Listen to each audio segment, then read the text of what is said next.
Good morning, everybody. We know today is Mother's Day. And happy Mother's Day to all those mothers out there. Happy birthday to... Happy birthday. That was a good one.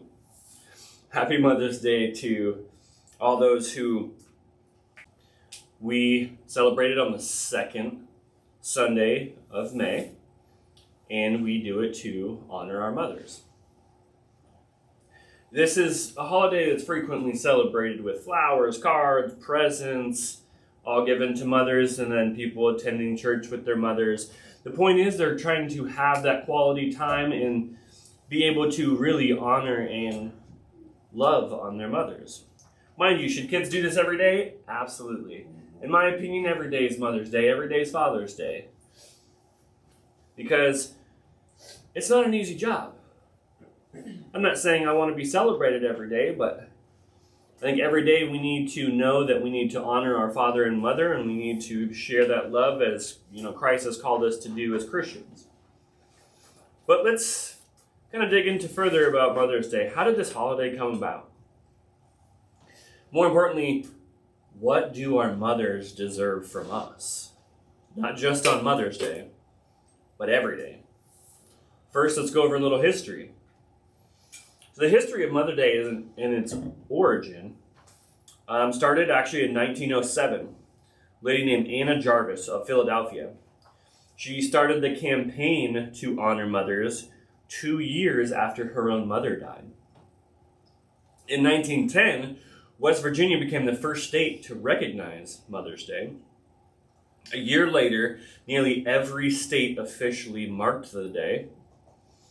And in 1914, President Woodrow Wilson officially proclaimed Mother's Day a national holiday for the second Sunday of May. So, that is Mother's Day in its origin. But what do we know, like most holidays? They start small, and they start usually with a single person or a group of people, and then if they start to get recognized as a national holiday, what's the first thing America likes to do? Commercialize it. Just like many of the other holidays we know of. So, Anna Jarvis, the one who actually, where it originated in 1907, her accomplishment soon became a bitter disappointment.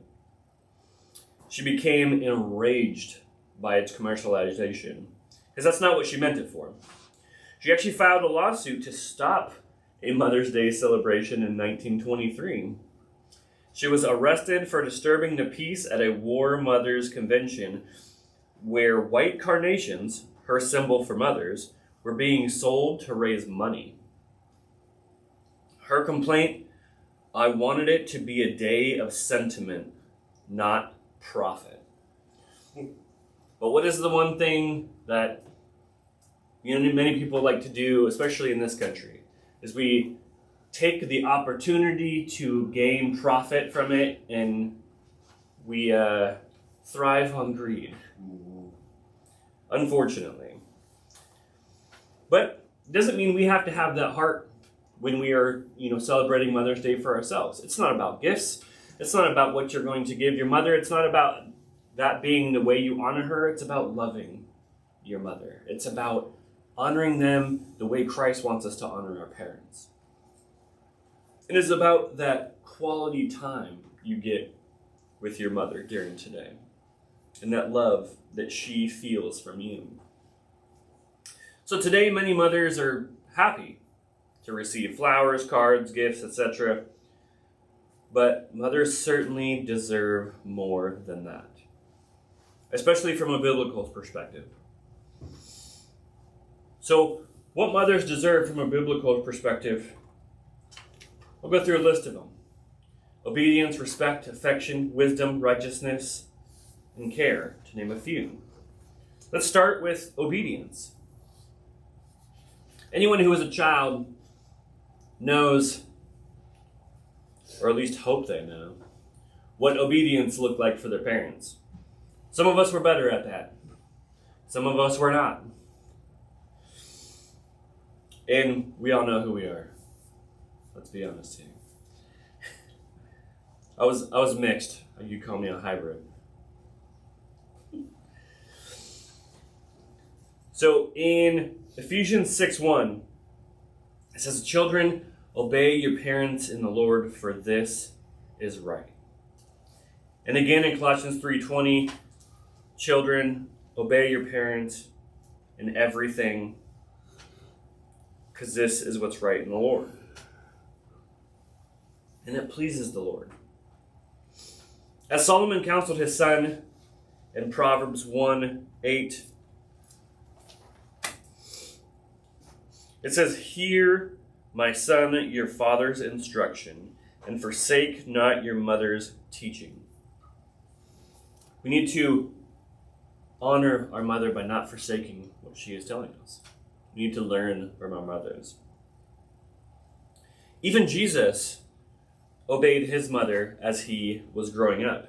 In Luke 2, verse 51, it says, "And he went down with them and came to Nazareth and was submissive to them, and his mother treasured up all these things in her heart." We just talked about this in class this morning.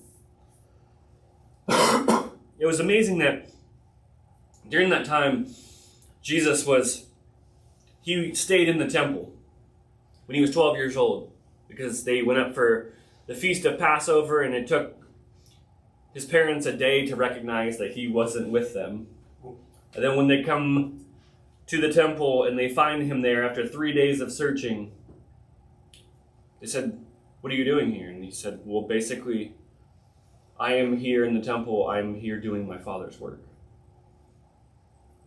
And even though they didn't quite understand what he meant by that, the first thing he did afterwards was he submitted and honored his parents.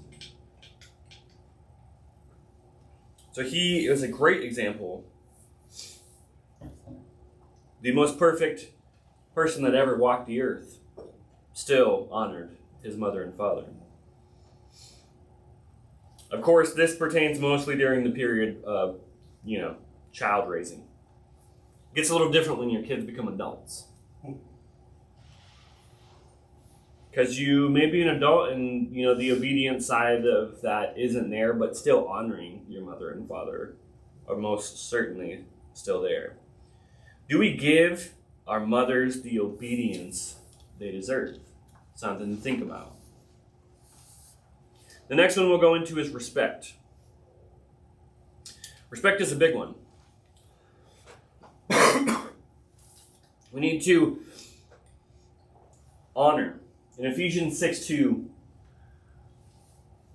it says, "Honor your father and mother. This is the first commandment with a promise,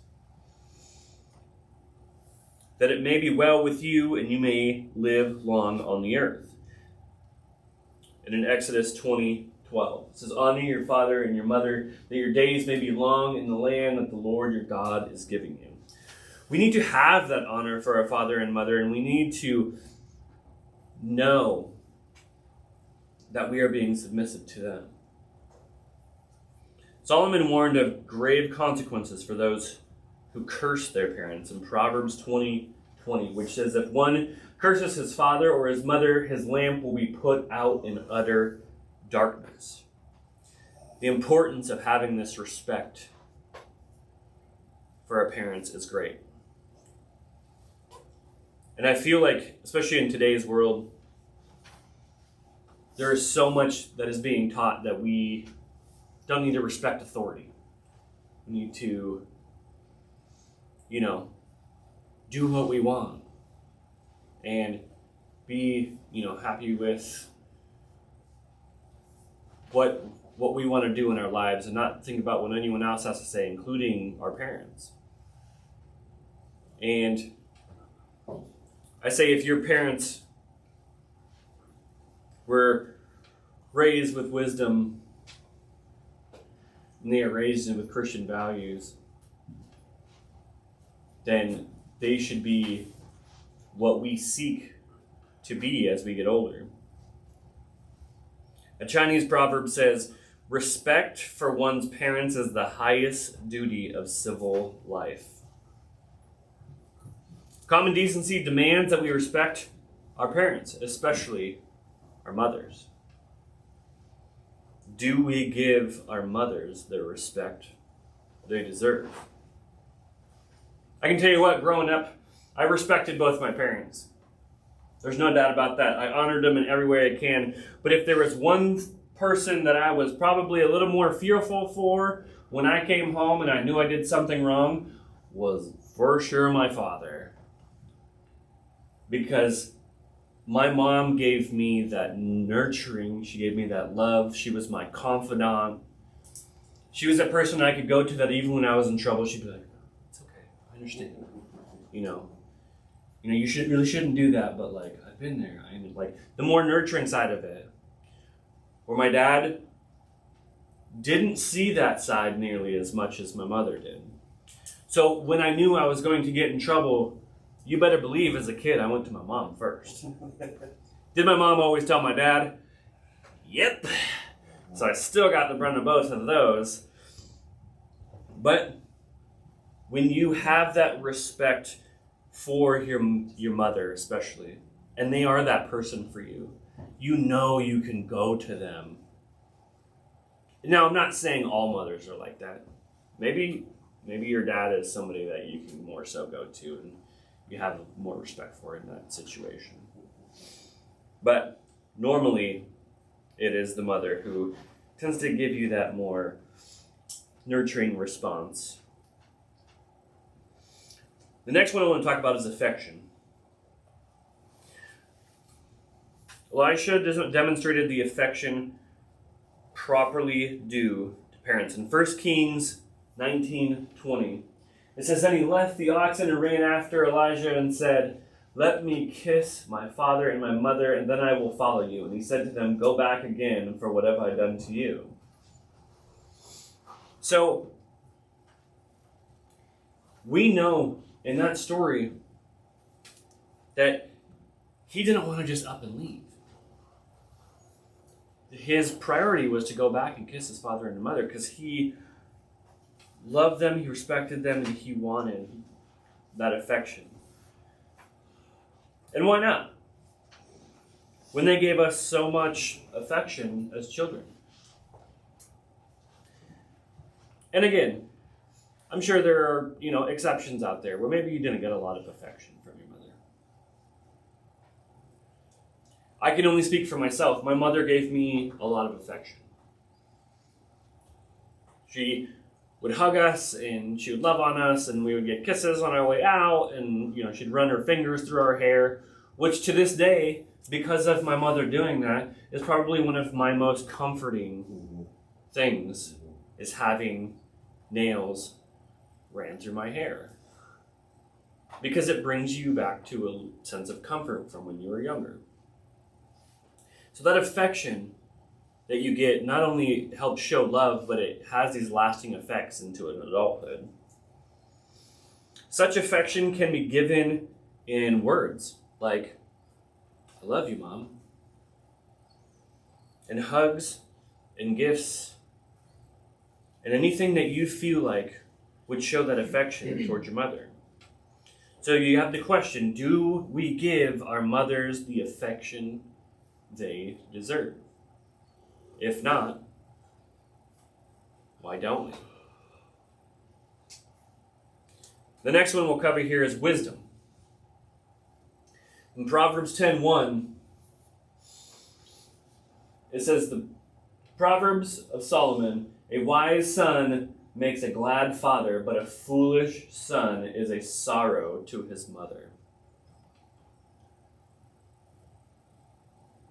Don't be a foolish son.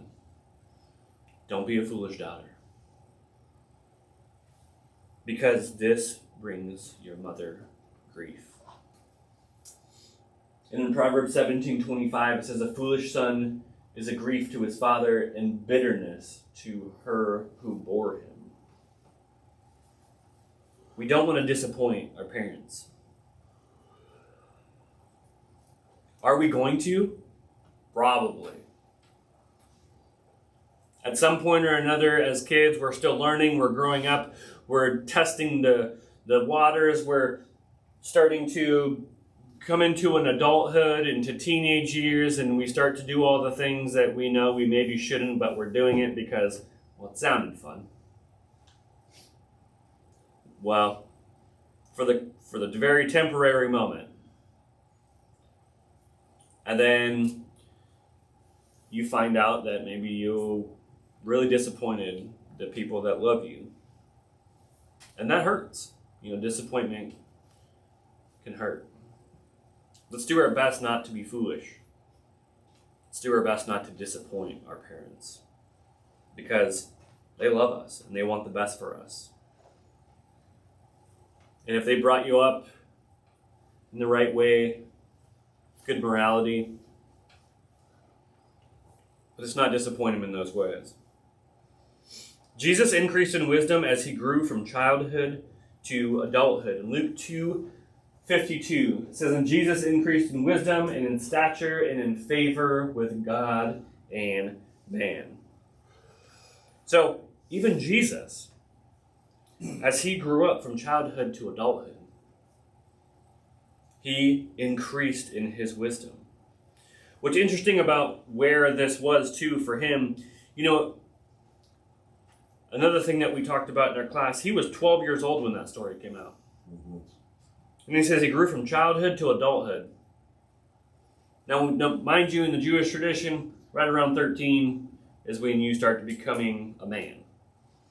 I know times were a little different back then as far as you had to do a lot more for yourself. You had to grow up. You had to be a man at a certain age because you had to take on responsibilities. Nowadays, kids continue to live with their parents, or maybe even, not do anything with their lives until into their 30s. And that's just socially acceptable. That wasn't the case back then.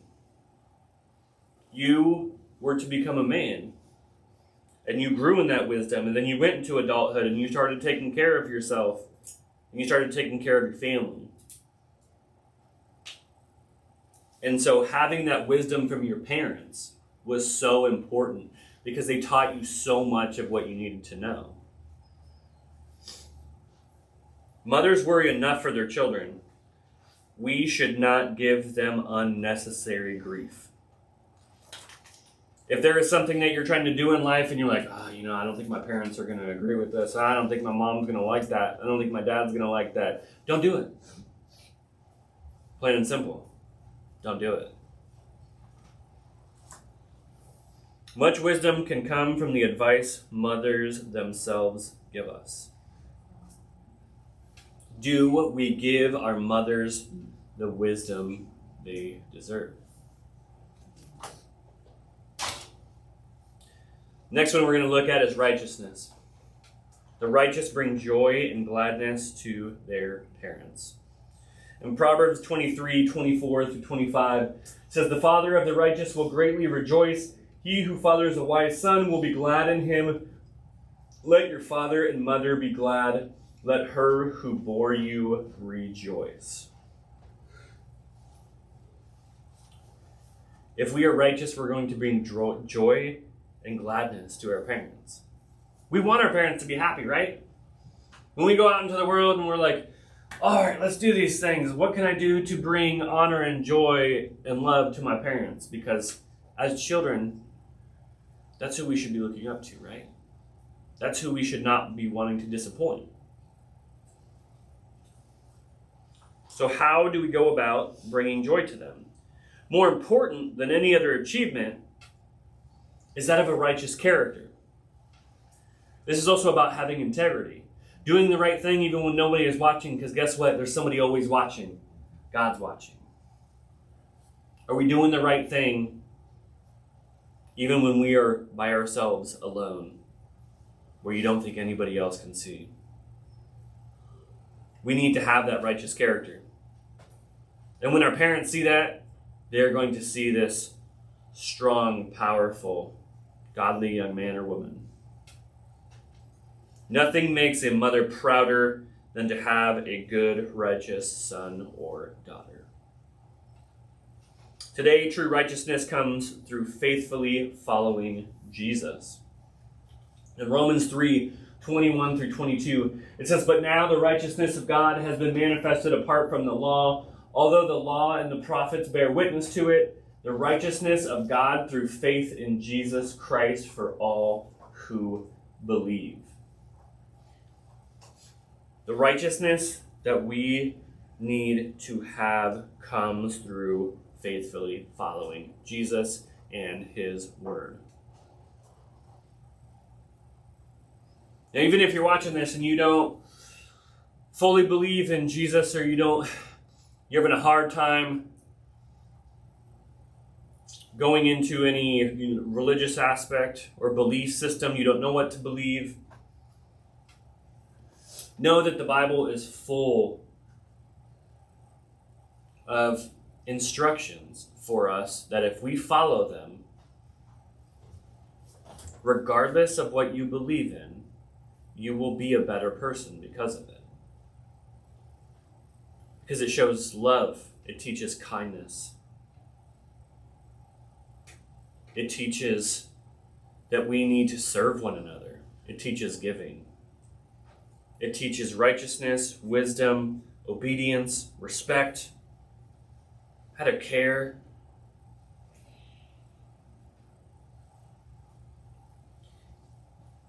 So, when we dig into the Word, in ourselves, what are we trying to get out of it? It's important to know the way you were raised by your mother and your father. If they've given you the tools to be able to understand how to become more of a righteous person, this can be so important into the way that you progress into adulthood. Because you're going to have all of these things. So we have to ask ourselves, do we give our mothers the righteousness that they deserve?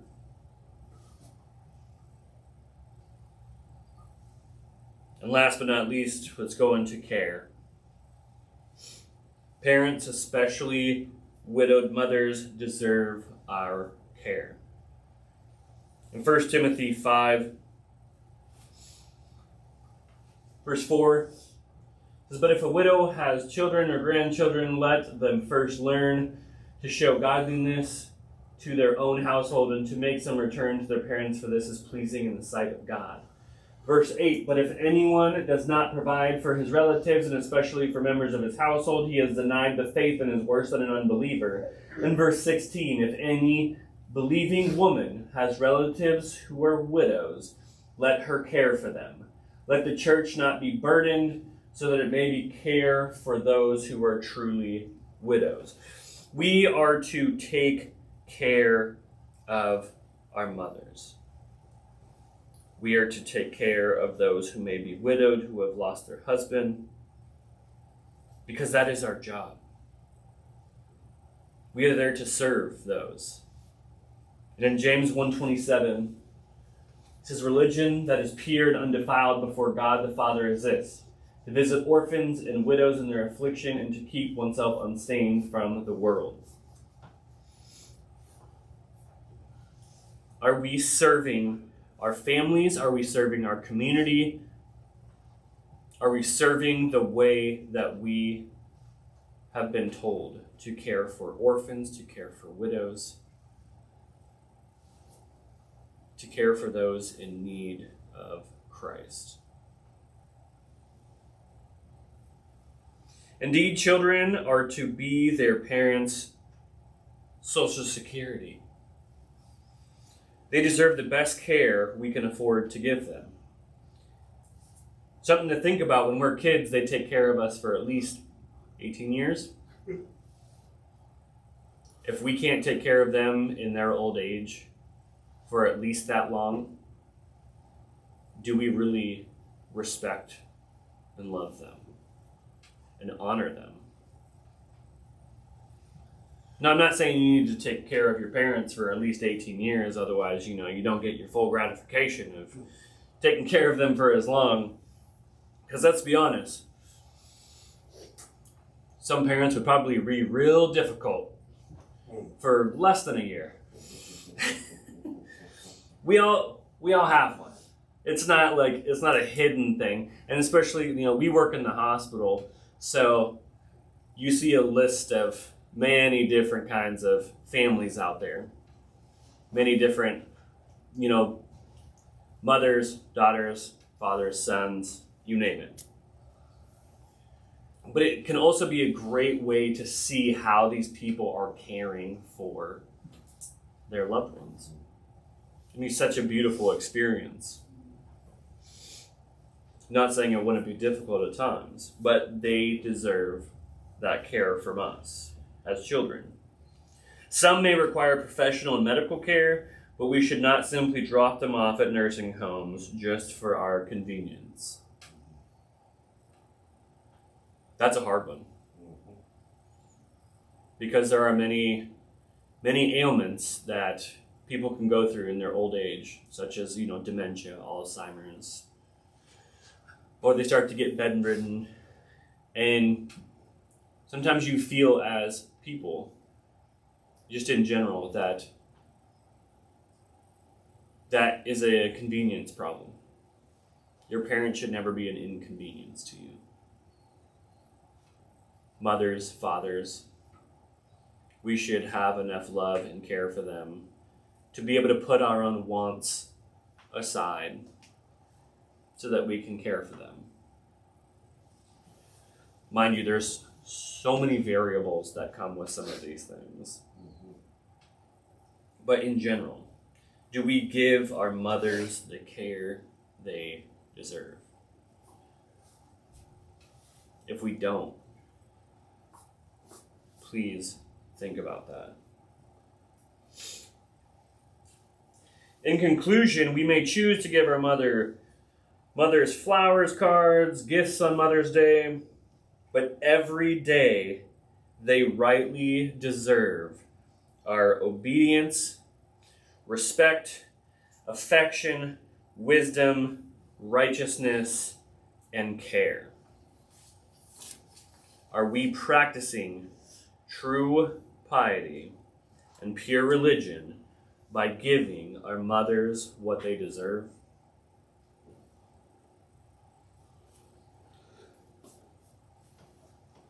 So as we go out through the rest of this day and the rest of the time that we have with our mothers, whether that be a year, 50 years, we never know the end that we have with our parents or our loved ones. So spend every moment showing love and care and honoring and righteousness. Do not be a fool.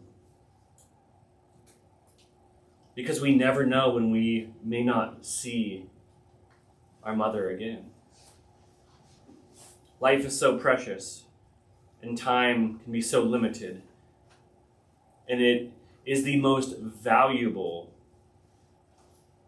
currency we have in the world.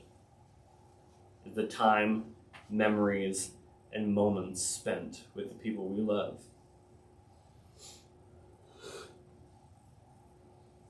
So again, all of you mothers out there, happy Mother's Day. Have a blessed day. And for all those kids out there, know that these are the things that mothers deserve on a daily basis. And I'm also sure that your mothers are going to be so excited to see what you have done for them today, or what you have made them, or the time that you spend with them. Because it is such a blessing to have our mothers in our lives. We love you all. And this is going to be my invitation for all those who haven't been baptized and who would like to be, who have heard the word, who have believed, who have confessed, repented, and would like to be baptized, or if you have anything to say to the congregation, please come forward as we stand and sing our invitation song.